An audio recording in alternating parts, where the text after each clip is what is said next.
La Red Ministerio Evangelístico se complace en presentar a ustedes el poderoso mensaje de la Palabra de Dios, en la voz del pastor Jair Cifuentes.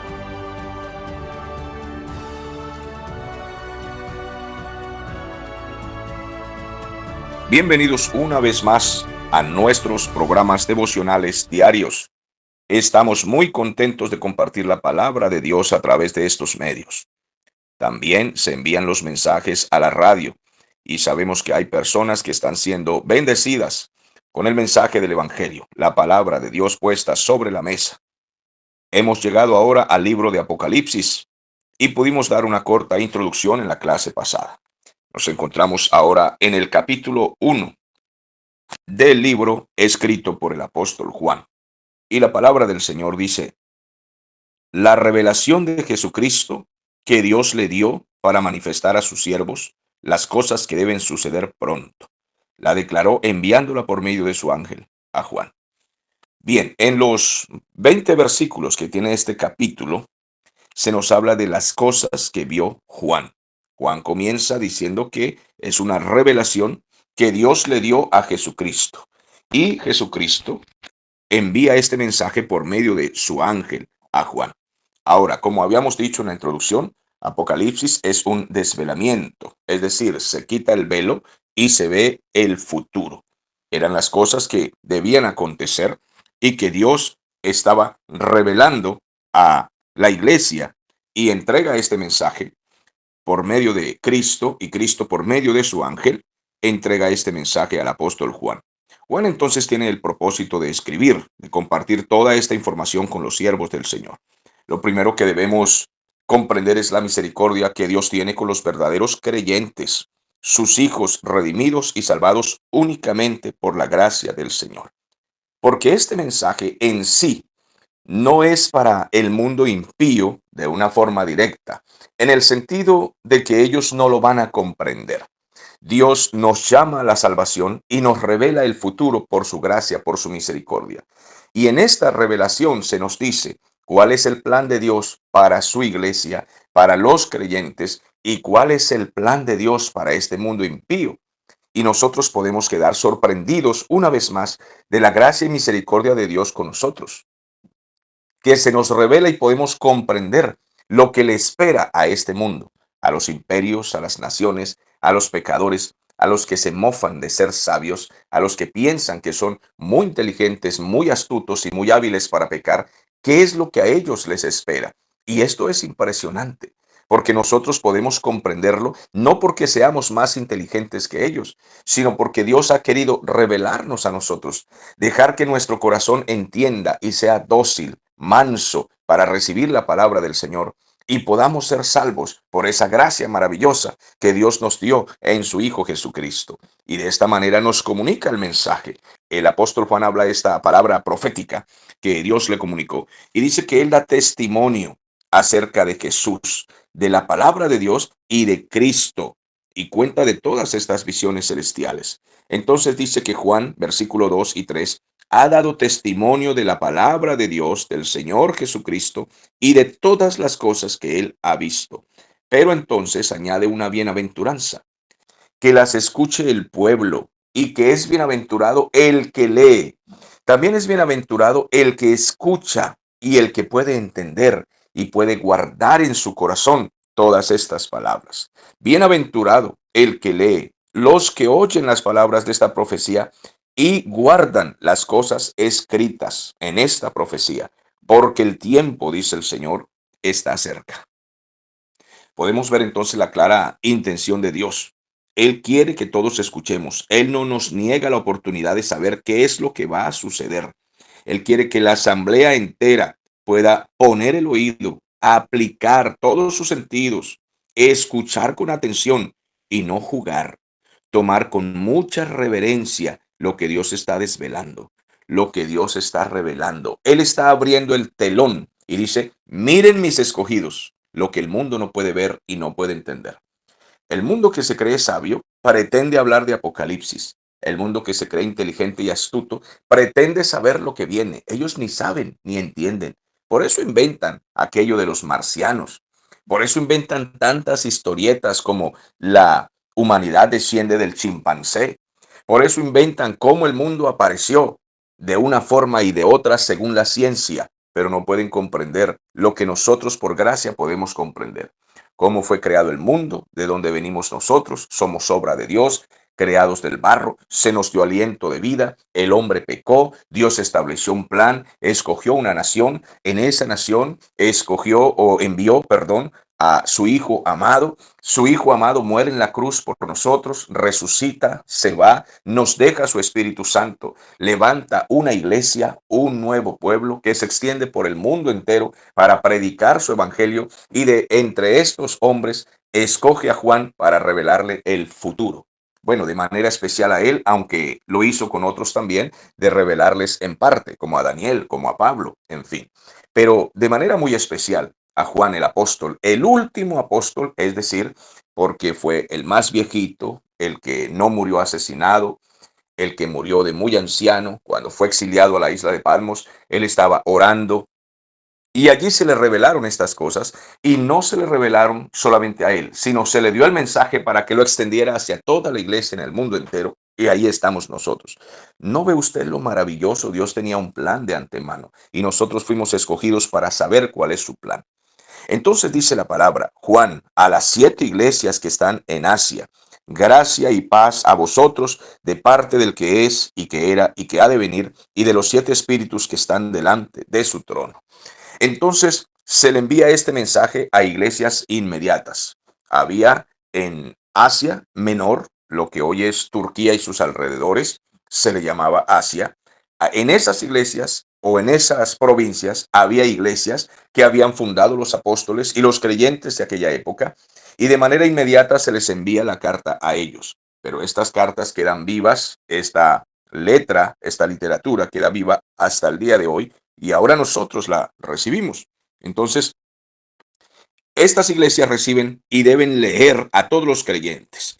Dios dice que para ellos sea la gracia, su gracia maravillosa, su fuerza, que le da vida a la iglesia, que la mantiene viva, que tengan paz, que tengan serenidad, porque aunque el mundo está en convulsión y las cosas que vienen son difíciles y vienen persecuciones y dolores en la humanidad y persecuciones para la iglesia del Señor, Él nos acompaña con su gracia y con su paz y que Él vive con nosotros, que Él actúa en su maravillosa e infinita Trinidad y que Él está con su iglesia. Nos está saludando, nos está enviando el mensaje, nos está tomando en cuenta, no nos está dejando por fuera de lo que Él quiere hacer y se propone hacer, sino que nos ha enviado su Espíritu Santo, su plenitud. Cuando aquí el texto habla de los 7 espíritus que están delante del trono, está hablando de su Espíritu, de el eterno Espíritu de Dios en toda su plenitud, actuando a la perfección y en totalidad con su iglesia o para su iglesia, en medio de su iglesia.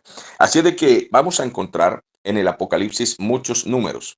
Hay gente que a causa de estos números ha sacado una secta o una forma, una tendencia de la astrología. A esto le llaman numerología. Números de la suerte, el número del porvenir, el número de esto, de aquello, en qué número usted debe creer, cuál número debe jugar en la lotería. Todo esto es falso, forma parte de la brujería. Pero en Apocalipsis aparecen números que son símbolos, pero símbolos que tienen que ver con la eternidad, precisamente con la eternidad de los creyentes. Así de que vamos a encontrar que el número 7, el número 50, el número 12. Bueno, vamos viendo poco a poco cómo aparecen números que tienen significado. Ahora bien, entonces nos dice, y de Jesucristo el testigo fiel, el primogénito de los muertos y el soberano de los reyes de la tierra, al que nos ama y nos ha lavado de nuestros pecados con su sangre. Así de que todo lo que se nos está dando proviene de Jesucristo, el testigo fiel. Él es el primogénito de los muertos, es decir, el primero que resucitó para no ver más la muerte. Y es el primero porque nosotros vamos a resucitar. Él es el soberano de los reyes de la tierra. No existe por encima de él otro soberano. Él es el rey de reyes y el gobernante supremo, que está por encima de todos los gobiernos y todos los gobernantes, y él es quien establece reyes quita y pone reyes en cada nación. Así de que esto está describiendo claramente que Jesucristo es el Hijo de Dios, el testigo fiel, es decir, que en Él podemos confiar. Plenamente podemos confiar en Él. Él tiene ese puesto de honor, tiene la preeminencia y todos los demás que le servimos a Él somos sus súbditos. Y todos los seres humanos que tengan alto honor en la tierra, que tengan cargos generales, gobernantes, reyes, todos están sometidos a la voluntad absoluta de Él. Que los hombres no hacen su voluntad y se rebelan contra Él.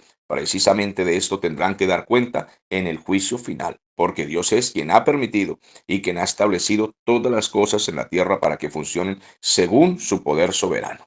Así de que Él es el soberano de todas las cosas y nadie podrá burlarse de Él. Dios no puede ser burlado. Él es el primero, Él es el único, es el Salvador, es quien nos amó, es quien hace todas las cosas en nosotros. Y lo que hacen los pecadores no pudieran hacerlo si el Señor no se los permite. Y lo permite precisamente para decirles que después darán cuenta de esto y serán enjuiciados por su rebelión. Ni un solo hombre escapará de los juicios de Dios y de rendir cuentas al Señor. En este libro nosotros veremos cómo los fieles del Señor serán recompensados y cómo los impíos serán arrasados y condenados. Este libro debe llenarnos a nosotros de esperanza, no de miedo, sino de esperanza, porque lo que nos muestra es cómo Dios protege y guarda a los que son suyos, incluso cuando la iglesia parta de este mundo. El Señor salvará a muchos pecadores y en medio de todo el sufrimiento que habrá y de la persecución y muerte, porque muchos creyentes serán muertos por causa de Cristo en la tribulación, pero el Señor los guiará hacia su presencia porque Él tiene dominio de todo. Así de que nosotros debemos hacer una evaluación de esto y pensar, ¿por qué miedo al libro de Apocalipsis si me está llenando de esperanza? No me está amenazando a mí como hijo de Dios. Ahora, alguien me está escuchando y dice, pero yo siento pánico de las cosas que dice el libro de Apocalipsis y de las cosas que vienen. Me está dando a entender que no es una persona cristiana, pues Dios le está brindando la oportunidad del arrepentimiento, no por miedo, sino porque el amor de Dios se manifestó para todos los que puedan venir a Él. El amor de Dios se manifestó. Cristo derramó su sangre en la cruz del Calvario para que también podamos leer este libro con esperanza. Si venimos a Cristo arrepentidos de nuestros pecados, pidiéndole perdón con sinceridad y reconocemos que no merecíamos ser lavados y que se hubiera pagado un precio tan alto, un precio tan desmesurado realmente. Si reconocemos esto, entonces el Espíritu Santo nos iluminará para comprender que este libro tiene promesas para nosotros maravillosas de protección. El versículo 6 dice que Dios nos hizo reyes y nos hizo sacerdotes para Dios, su Padre. A Él sea la gloria e imperio por los siglos de los siglos. Entonces, el Señor no se conformó con lavarnos, sino que además nos dará recompensas. No simplemente nos salvó y nos perdonó, sino que además hizo un reino para nosotros, un reino de sacerdotes para Dios, para el Padre maravilloso, sacerdotes santos que podemos ofrecer sacrificios espirituales a nuestro Dios. Todas las personas no pueden ofrecer sacrificios espirituales a Dios porque Él no los acepta hasta que vengan a Cristo y sean lavados de sus pecados. La gente del mundo piensa que pueden vivir en las impiedades, en las fiestas, en las parrandas, tomando licor, bailando, mintiendo, fornicando, siendo idólatras, perversos, hablando obscenidades por su boca y luego entonces en tiempos como Navidad o Semana Santa o cualquier otra fiesta religiosa hacen ciertos votos de religión, ciertos sacrificios, doblan sus rodillas, se dan golpes de pecho, van a un confesionario, dicen algunas oraciones y ya arreglaron las cuentas con Dios.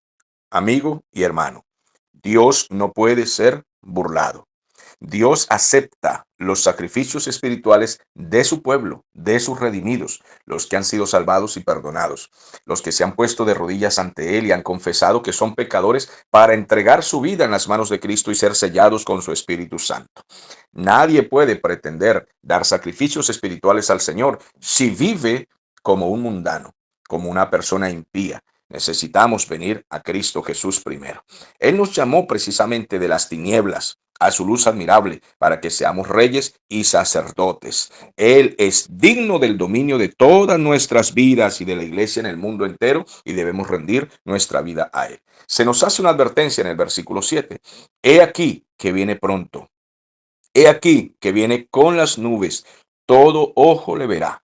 El libro comienza en este primer capítulo avisándonos de la venida del Señor, de esa venida inminente. Y se nos dice que cuando Él venga y ponga su pie sobre la tierra, todo ojo le verá. Y todos los que le traspasaron, todas las personas del mundo tendrán que reconocer.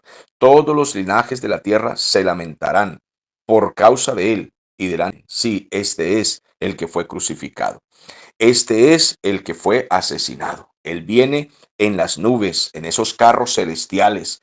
Entonces, su advenimiento será visible. El mundo entero lo verá cuando Él venga. Debemos comprender que esto debe causar reverencia a nuestro corazón.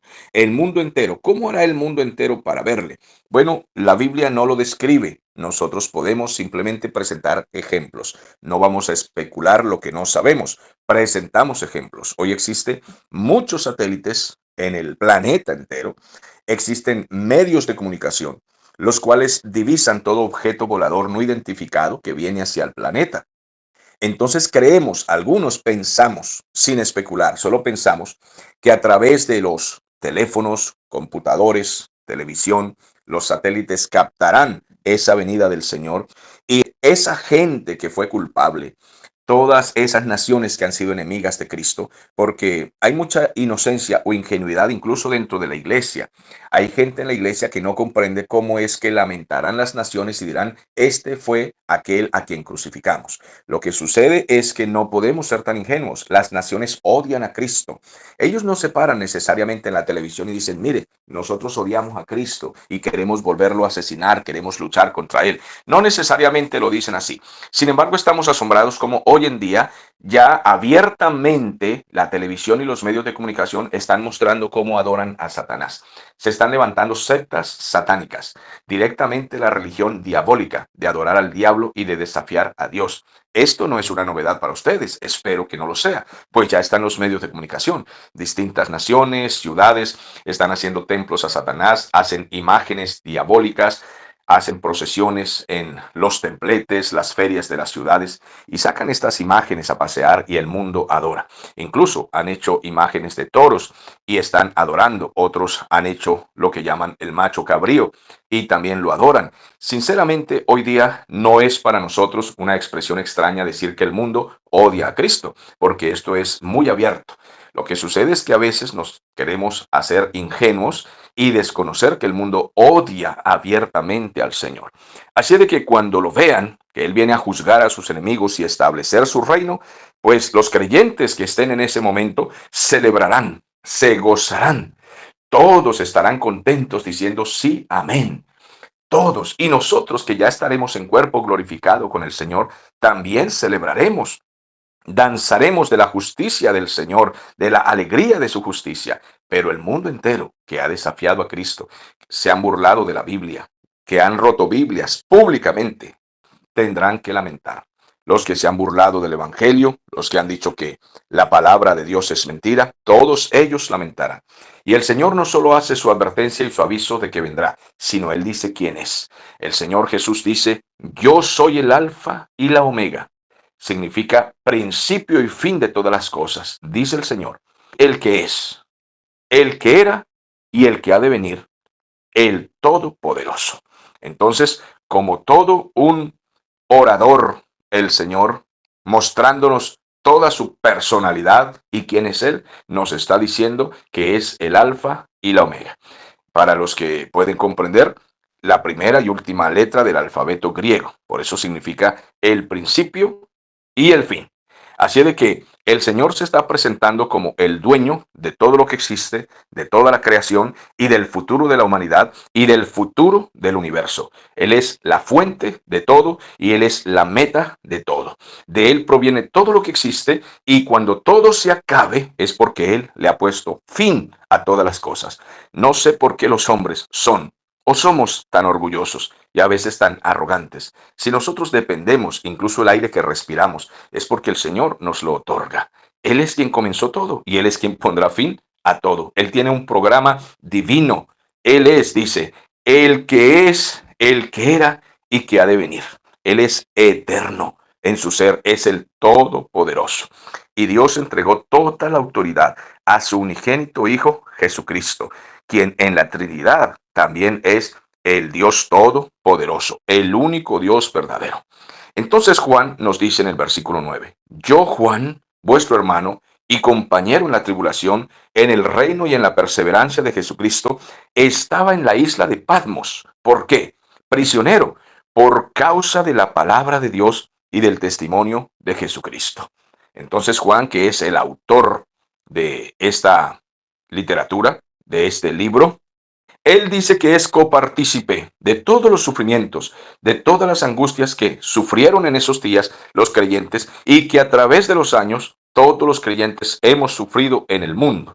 Por supuesto que algunos, como nosotros, no hemos sufrido esa persecución y cárcel y martirio, pero aún estamos en esta tierra y no sabemos lo que nos depara el futuro con exactitud para nosotros de manera personal.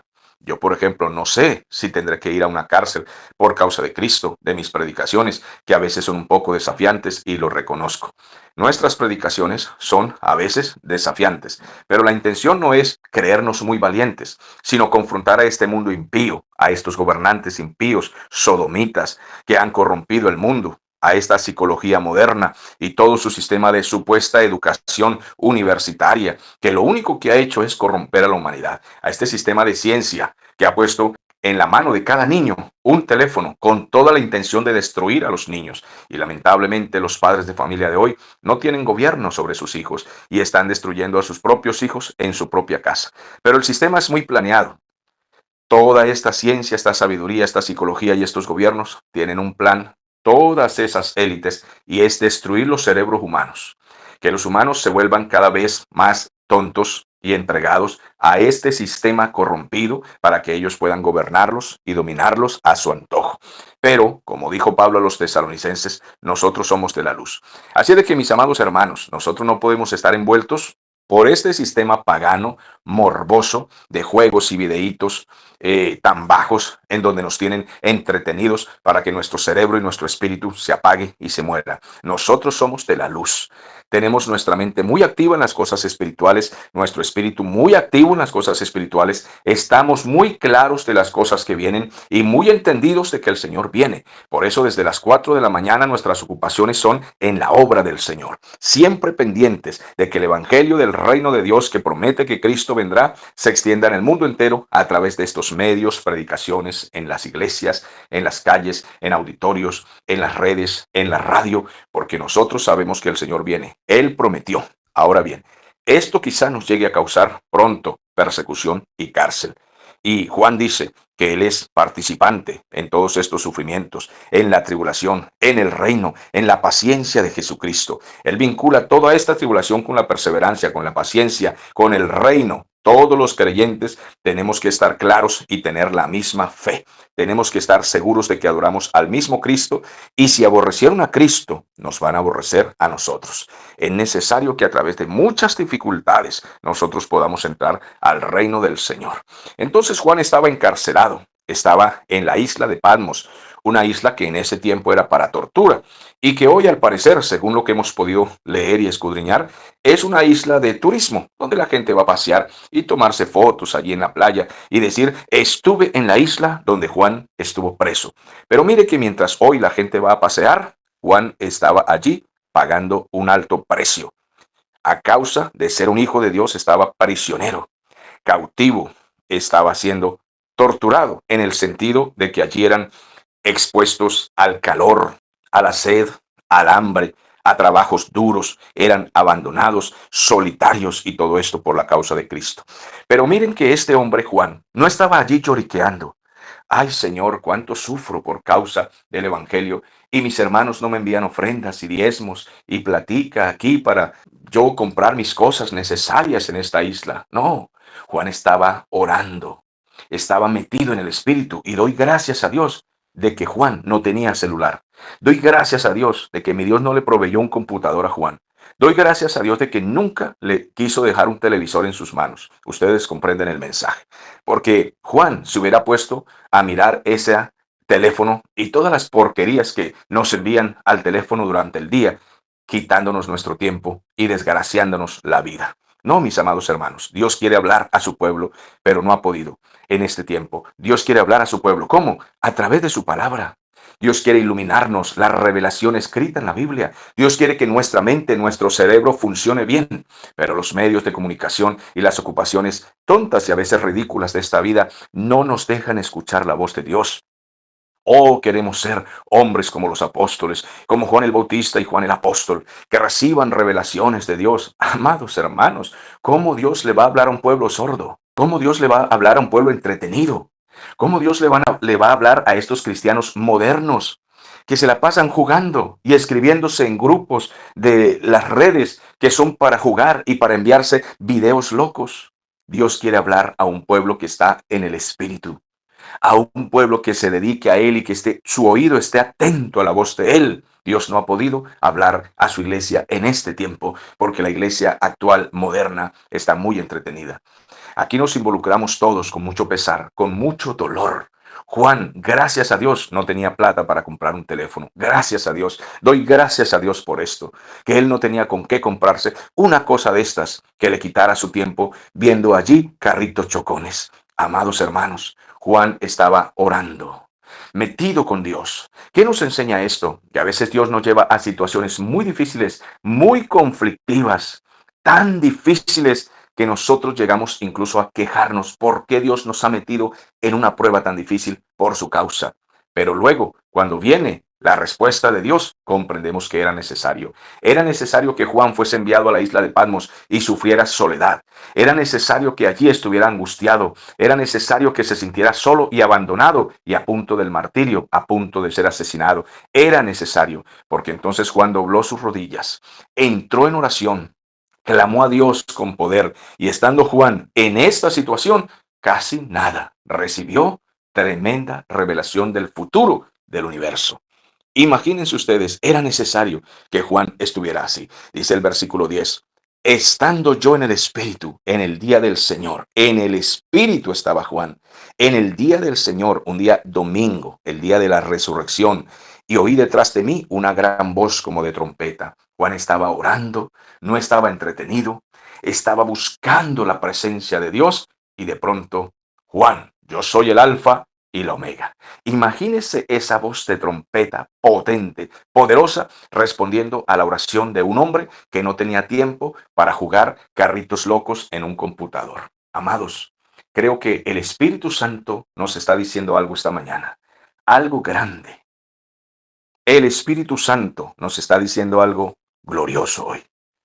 Que mi Señor sea acompañándonos a través de este libro para comprender las maravillas que Él nos quiere hablar. Nos vemos en el próximo episodio.